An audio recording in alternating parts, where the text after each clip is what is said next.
বাসায় বড় মাছ নিয়ে আসলে সেটা দিয়ে মুড়িঘণ্ট করব না তা তো আর হয় না। আসসালামু আলাইকুম।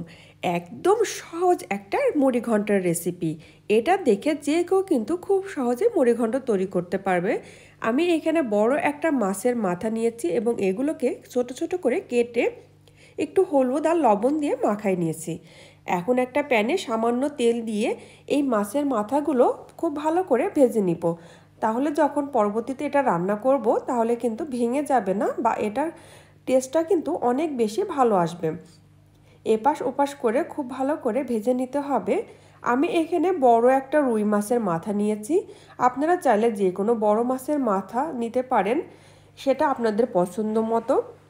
মাছের মাথাটা কিন্তু খুব সুন্দর করে ভাজা হয়ে গেছে এবং এর কালারটাও দেখেন বেশ সুন্দর হয়েছে।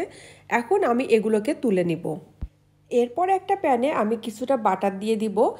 আমি এখানে কি কি ইনগ্রেডিয়েন্টস কি পরিমাণে ইউজ করেছি সেটা কিন্তু আমি খুব ভালো করে লিখে দিয়েছি। যাদের দরকার তারা কিন্তু একটু ভালো করে দেখলেই বুঝতে পারবেন আমি এখানে কোনটা কতটা পরিমাণ দিয়েছি।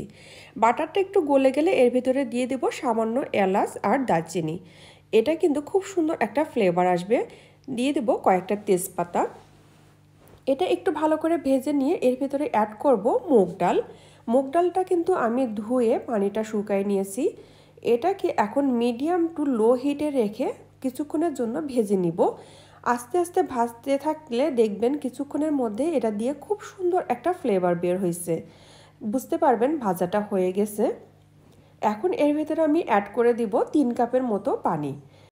চেষ্টা করবেন হালকা একটু গরম পানি দেওয়ার, তাহলে কিন্তু ডালটা দ্রুত সিদ্ধ হয়ে যাবে। আবার কিছু কিছু ক্ষেত্রে ডাল কিন্তু সিদ্ধ হতে একটু সময় লাগে, সেই ক্ষেত্রে পানির পরিমাণটা একটু বেশি লাগতে পারে।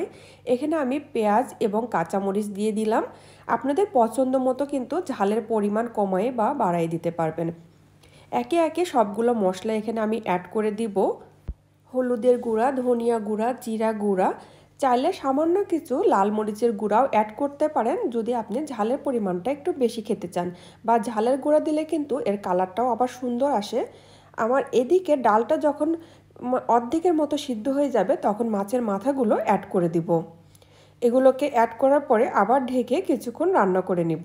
ডাল মোটামুটি রান্না হয়ে গেলে অন্য একটা পাত্রে পেঁয়াজ এবং রসুন আমি ভালো করে ভেজে নিব।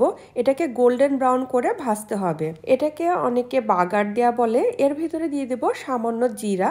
এটাতে কিন্তু ফ্লেভারটা অনেক বেশি ভালো আসে।